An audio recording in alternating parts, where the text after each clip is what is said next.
causa do meio ambiente. Esses mesmos cientistas que eu citei... Análise da conjuntura aqui no 5º Congresso Nacional da CPT, hoje, dia 22 de julho de 2025. Tem que trocar registrando aqui Frei o sistema de Vander Moreira, da CPT de Minas Gerais. Petróleo, gás, carvão, que emitem muito gás carbônico, que produz o aquecimento global. Isso tem que parar o mais rápido possível. Mas, além disso, tem uma questão fundamental: o seguinte: você tem que parar com o desmatamento, fazer desmatamento zero amanhã, o mais rapidamente possível, e mais. Tem que reflorestar uma boa parte do que foi devastado. E você tem que mudar completamente a agricultura. Isso não sou eu que estou dizendo, querido, com a agroecologia há 45 anos. Isso é um grupo de cientistas de alto calibre que chegou à mesma conclusão. Olha, se não fizer uma produção agroecológica sem uso de agrotóxico, adubo químico, grandes extensões, né, de monoculturas, de mecanizadas, etc., não vai dar. Entende? A humanidade não vai aguentar. Então o futuro é o futuro da agroecologia. Aí entra uma segunda coisa que é muito importante, que é o seguinte: quem é que pode fazer agroecologia? Quem é que faz agroecologia? Quem é que tem potencial para fazer agroecologia na escala de alimentar o mundo inteiro? O agronegócio pode fazer isso? Eles pretendem que sim. Você hoje em dia já tem um agronegócio verde em vários lugares, que se apresenta como verde.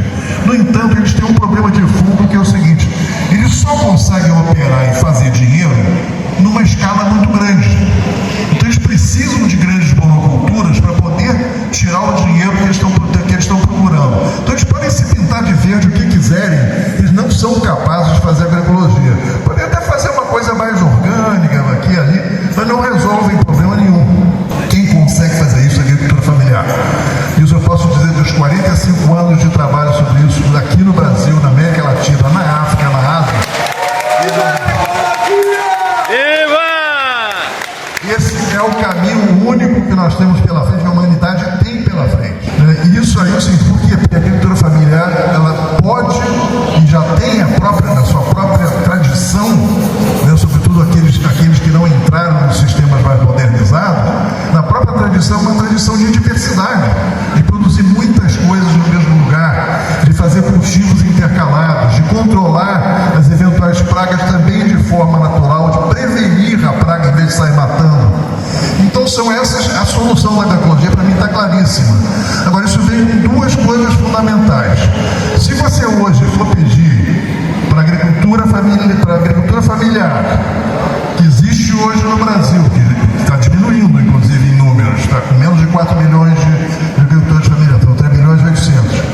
Se você pedir para os 3 milhões e 800 todos produzirem de forma agroecológica, você não alimenta o Brasil. Não alimenta o Brasil pelo seguinte: você precisa de muito mais agricultores do que isso. Um sistema agroecológico vai precisar de milhões de agricultores familiares. É uma outra realidade. O mundo veio sempre esvaziando o campo nos últimos anos, sobretudo com o capitalismo, esvaziando o campo e inflando as cidades. Miséria jogada nas cidades que saem do campo. Nós temos que fazer uma coisa inteira diferente: reverter o fluxo. Nós temos que colocar, nos cálculos que eu consegui fazer para o Brasil, é perto de 30 milhões de famílias. Decomplicar o número de agricultores familiares que existe no Brasil hoje. Isso significa distribuir terra para muita gente. E para isso é preciso fazer o quê? Acabar com o agronegócio. É que quem controla as terras do país são eles. E nós temos que realmente fazer uma mudança de fundo, uma reforma agrária que venha desta vez para valer, ou se nós não conseguiremos dar volta. E uma segunda coisa importante, mesmo que a gente não vai fazer isso assim, isso é um processo, mas vocês já estão nesse processo. Vocês já estão lutando para preservar as terras da agricultura familiar. E não só contra o velho inimigo do latifúndio, ou agora chamado de agronegócio, mas contra todos os outros negócios do capitalismo que estão chegando. Eles conseguiram transformar uma coisa que era uma grande promessa, do ponto de vista energético, que eram os painéis solares, que era uma coisa que você podia colocar um painel solar em cada casa, que a tecnologia permite isso, tem uma boa rentabilidade, inclusive do ponto de vista econômico, mas eles preferem fazer o quê? Fazer grandes fazendas de painéis solares. Aí desloca a agricultura familiar, desloca todo mundo que está no caminho, passa o rodo das árvores e bota aqui um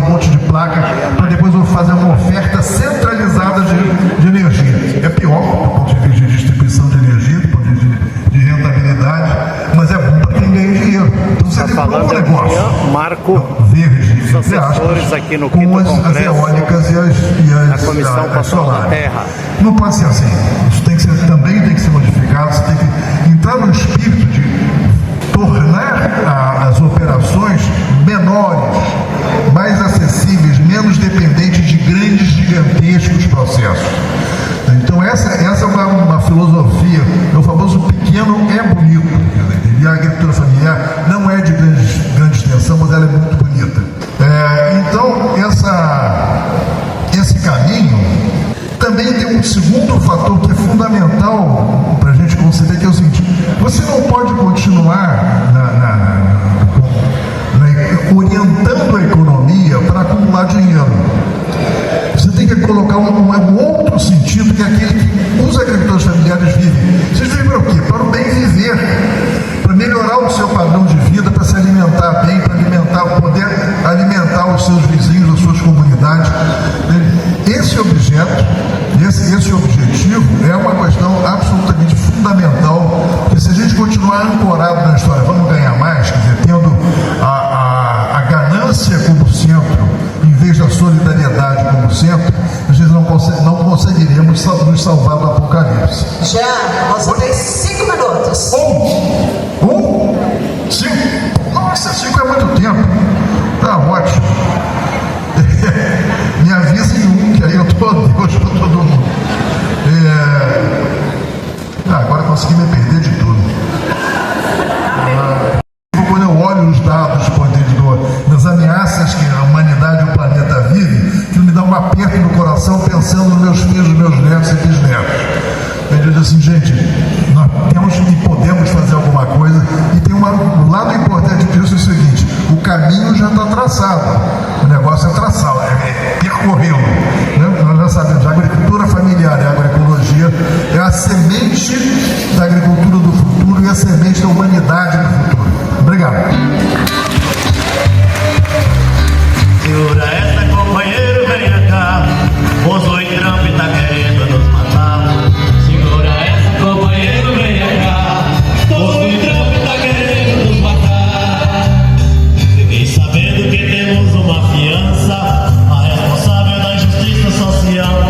Pois tudo aquilo que a gente tem produzido manda pro Estados Unidos pra manter o capital. Segura essa, companheiro, venha cá. Hein? O Zoe Trump tá querendo nos matar. Segura essa, companheiro, venha cá. O Zoe Trump tá querendo nos matar. Ei, coisa bonita!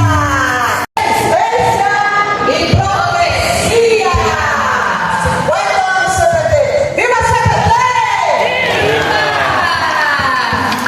Agora nós passamos a palavra para nossa companheira Moema. Começo perguntando assim, tá dando para escutar alto demais? Porque eu falo muito alto e eu vi que esse microfone aqui é potente e poderoso, né? Então, se estiver começando a ensurdecer, vocês vão me avisando, tá bom? Então, primeiro que tudo, parabéns à CPT. Quero começar dizendo que para mim é uma honra, é uma emoção imensa estar com vocês. É realmente um momento muito difícil e é muito bom a gente estar junto. É muito bom a gente estar nessa força, nessa força revolucionária que é a alegria, que é a confiança e que é a fé. E quero dizer para o Jean, o Apocalipse de João não foi escrito por São João e é o grande livro da esperança. O Apocalipse de João é o livro que diz que somos nós, os pequenos e as pequenas, que juntos derrubamos o grande monstro. O Apocalipse de João é o livro da revelação. É o livro que diz que os grandes não têm a última palavra, que a morte não tem a última palavra. Maranatá termina assim: venha, Senhor Jesus, que nós estamos aqui na luta, na resistência e não desistimos. O livro do Apocalipse, Jean, conta para nós que os mortos estão ainda com as suas almas esperando que os vivos façamos justiça.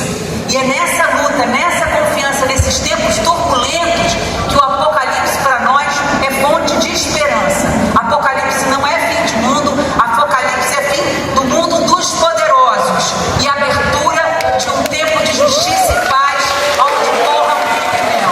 É essa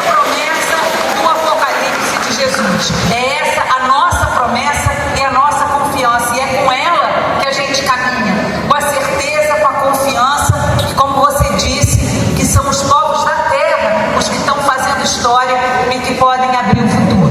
E a gente está falando disso num tempo, pessoal, que é muito importante tudo que o Jean falou. Porque a gente não tem um planeta B. Não temos um planeta B. Mesmo os ricos e os poderosos, eles o que estão pensando é um não pensamento. E eu acho que é isso que a gente tem que começar a tentar compreender. Mais perto do microfone, assim, é que eu começo a me empolgar e falo alto. Então tá dando para escutar bem? Tá? Beleza. Então tá. Então até foi bom você falar isso, sabe por quê? Porque eu queria começar dizendo que eu fico muito feliz também de estar falando no dia de Santa Maria Madalena. Ontem a gente, quando apresentou o Atlas, a gente lembrou do Carlos Walter e disse que sincronicidade, né? Está apresentando o Atlas no dia do aniversário do Carlos Walter. E que maravilha a gente estar junto aqui falando sobre esperança apocalíptica no dia em que a gente comemora Santa Maria Madalena, essa santa caminhante da esperança. Ontem, quando os companheiros e as companheiras falaram aqui, duas ideias para mim ficaram martelando a noite toda. A primeira é que hoje, embora a gente saiba que não tem um planeta B, embora a gente saiba que a luta esteja mais acirrada, que o avanço do capital no campo esteja matando e devastando mais, a gente tem menos organização e menos luta. A gente tem as organizações mais frágeis e mais fragilizadas. Então, essa eu acho que é uma parte muito importante da realidade que a gente tem que tomar em conta. Se esse congresso da CPT é para comemorar, é muito importante que a gente comemore, e é na comemoração e na alegria que a gente dá o passo adiante, a gente tem que ser capaz de saber e de conseguir entender qual é o tempo que nós estamos vivendo. Porque senão a gente planeja para o tempo errado. A gente hoje, quando escuta tudo isso que o Jean falou, a gente se pergunta assim: será que a gente está vivendo uma crise? Será que é um colapso? Ou será que é uma ruptura? E qual é a diferença entre crise e colapso? Eu acho que essa é uma diferença muito importante para a gente ter em mente. Porque crise é parte do processo da vida. Nós todos já passamos por crise, desde pequenininho, porque a vida vai se renovando com crise para crescer, para ser mais diversa. Agora, colapso, pessoal, é quando não tem mais volta. E é aí que a gente está chegando. Eu sempre me lembro, vão desculpando aí os senhores, mas eu sempre me lembro de uma história que para mim dá esse sentido. Quem sabe fazer suspiro, sabe que a gente separa a clara da gema e vai batendo a clara, né? Se cai uma gota de gema naquela clara, não dá mais o ponto. Volta para trás, vai ter que fazer omelete ou qualquer outra coisa. O ponto de não retorno, o colapso e a ruptura que a gente está vivendo é essa possibilidade. Então, acho que isso a gente tem que ter muito claro. Não é uma simples continuidade, é um aprofundamento do que a gente está vivendo. E mais do que nunca, nós temos que ser capazes de lermos os sinais dos tempos. Isso está desde Jesus sendo dito. A gente tem que ler os sinais dos tempos para a gente poder fazer o melhor no momento que a gente tem. Dom Vicente, que é o presidente da Comissão de Ecologia Integral e Mineração, da qual eu sou assessora, nem me apresentei. Bom, eu sou Moema, sou leiga franciscana, sou assessora da comissão e sou da Rede Igrejas e Mineração. Dom Vicente tem dito assim: a crise atual se dá por um estilo de sociedade. Eu estou cada vez mais convencido que essa emergência tem raízes humanas. Estamos de acordo com isso? Não é castigo de Deus, não é porque Deus está chateado, não é porque Deus se enfureceu. Essa crise tem raízes humanas. Mas qual é a segunda coisa importante? É que não todos os humanos causamos a crise da mesma maneira. Essa crise se chama sistema neoliberal e capitalismo global. Então é aquela pequena minoria de que o Jean falava, a que está de fato destruindo o mundo que a gente vive. Então, eu queria deixar assim, a minha opinião é que nós estamos vivendo um tempo inédito. Nunca existiu na história do planeta Terra um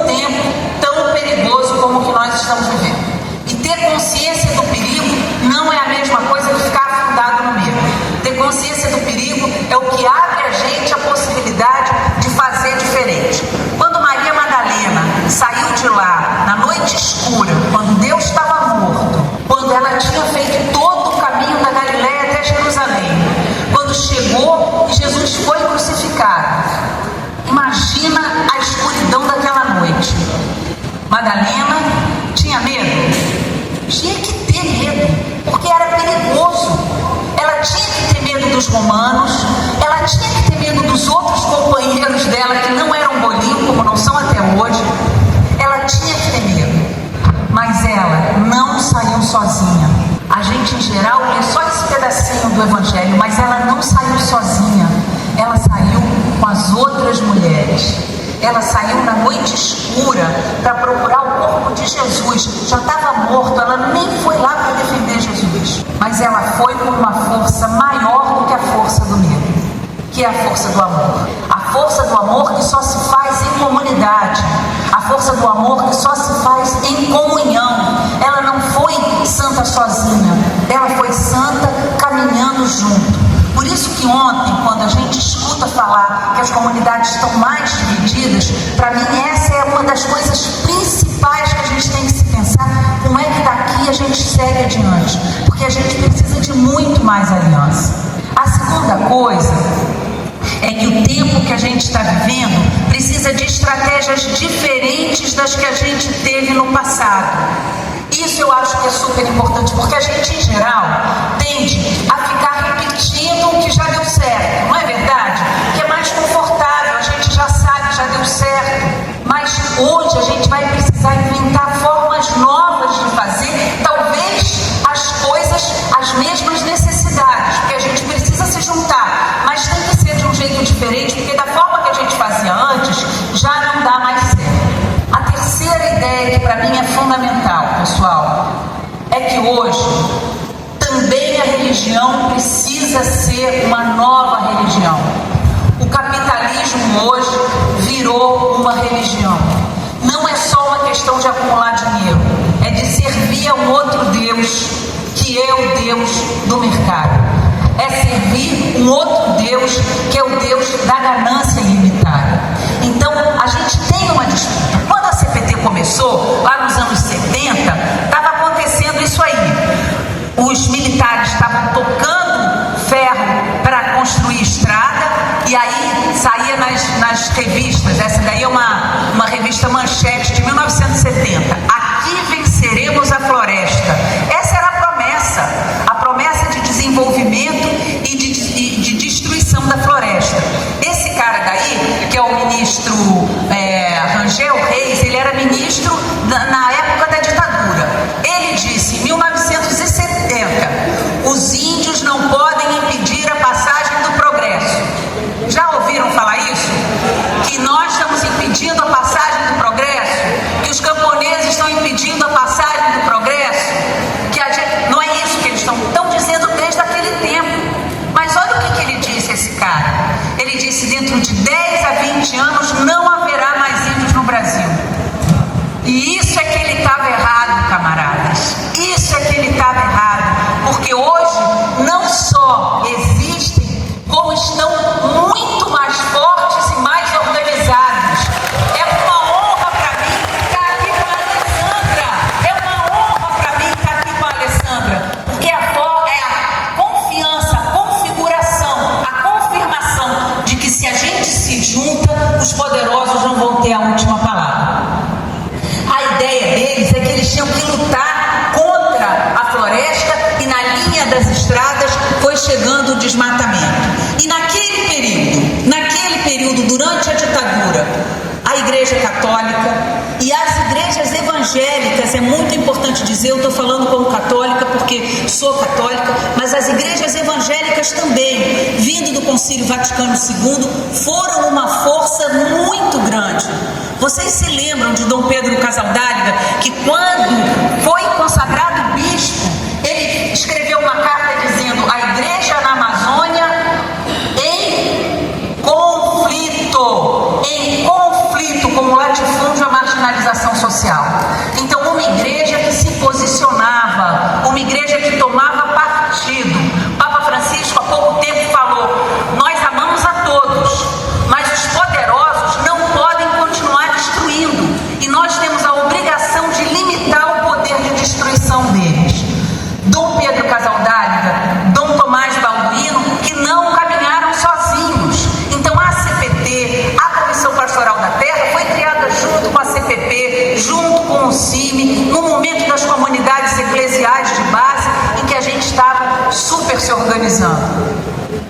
pessoal, essa não era a única história que estava sendo escrita. Eu acho que nós, pessoas religiosas, temos que ter essa consciência. Naquele mesmo momento em que a gente estava organizando as comunidades eclesiais de base, por cima, tinha um acordo sendo feito, porque eles tinham medo que o povo organizado resistisse ao avanço do capitalismo.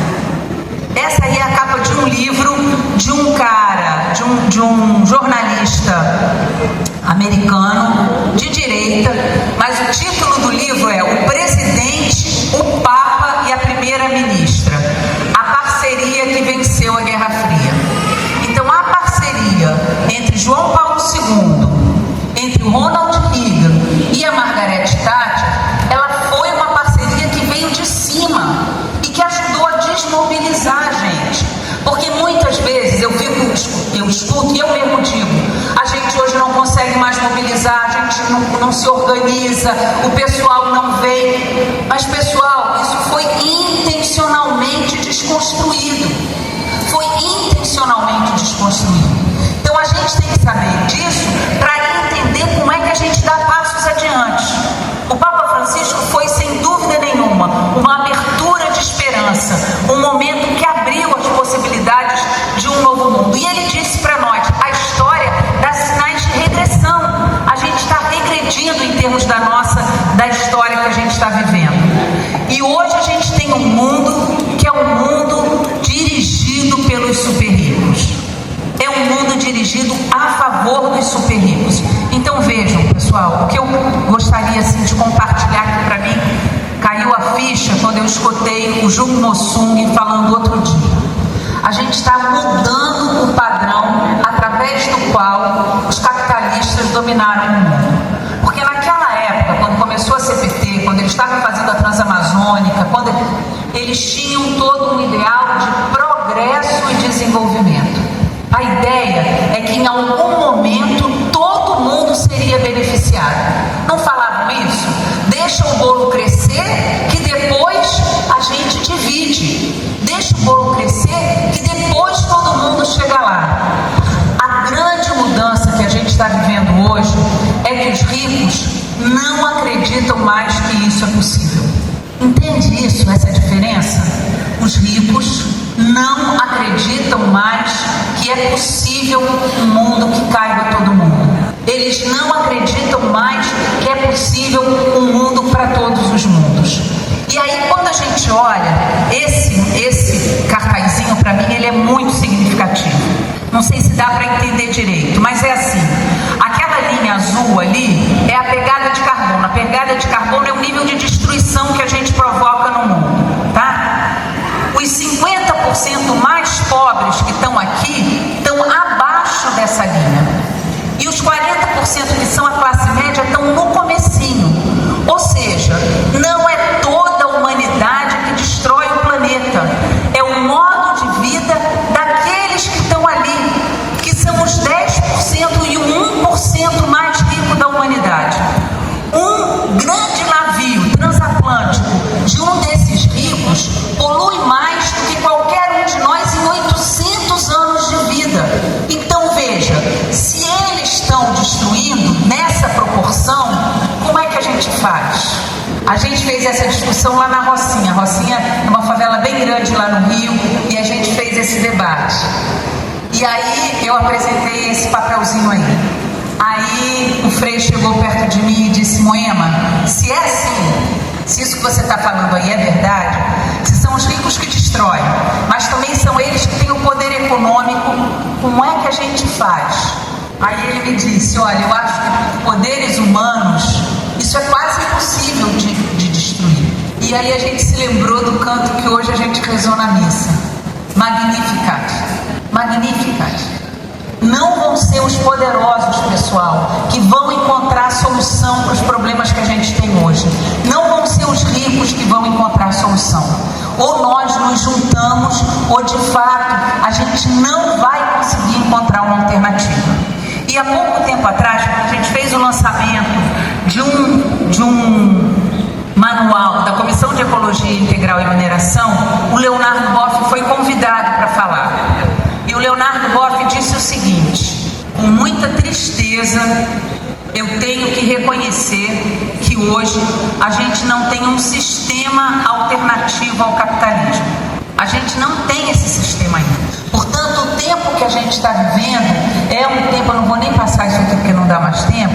O tempo que a gente está vivendo é um tempo que a gente precisa compreender muito bem o que está acontecendo. A gente hoje vive um tempo da idolatria do dinheiro. Da idolatria, é um outro Deus. O capitalismo hoje é uma religião que tem os seus próprios seguidores. E, portanto, essa disputa é uma disputa que exige que nós façamos um outro caminho. O caminho que é o caminho da paz e da justiça. Mas, principalmente, o caminho que se faz com novas alianças. Nós hoje, camponeses, camponesas, mulheres da cidade, nós hoje, pequenos produtores, nós hoje que moramos nas periferias, nós temos que fazer uma aliança com quilombolas e com indígenas. Nós temos que reconhecer que vocês, camponeses e camponesas, que vocês, quilombolas, quebradeiras de coco, que vocês, geraizeiros, que vocês que lutam pela terra, que vocês que lutam na terra, que vocês que reconhecem a santidade da terra, que vocês têm o caminho. Essa é a grande aliança. É uma aliança de reconhecimento e humildade. E a Igreja do Brasil hoje precisa fazer esse caminho de humildade, de reconhecimento, que são os camponeses, os povos da terra, das florestas e da água, que são esses povos que sempre souberam que a presença de Deus se faz interligando tudo o que existe, que o mundo é uma Pachamama cheia da presença de Deus, que Deus está presente na mais pequenina das criaturas. É esse o caminho que pode levar à paz e à justiça. A gente ainda tem tempo, dizia o Papa Francisco, mas o tempo é agora. Magnificat, que sejamos nós a construir um mundo de justiça e paz. Valeu, Moema! Registrando aqui 3 Gil Vander, segundo dia do Congresso, Este é o nosso país. Comissão Pastoral da Terra. Esta é a nossa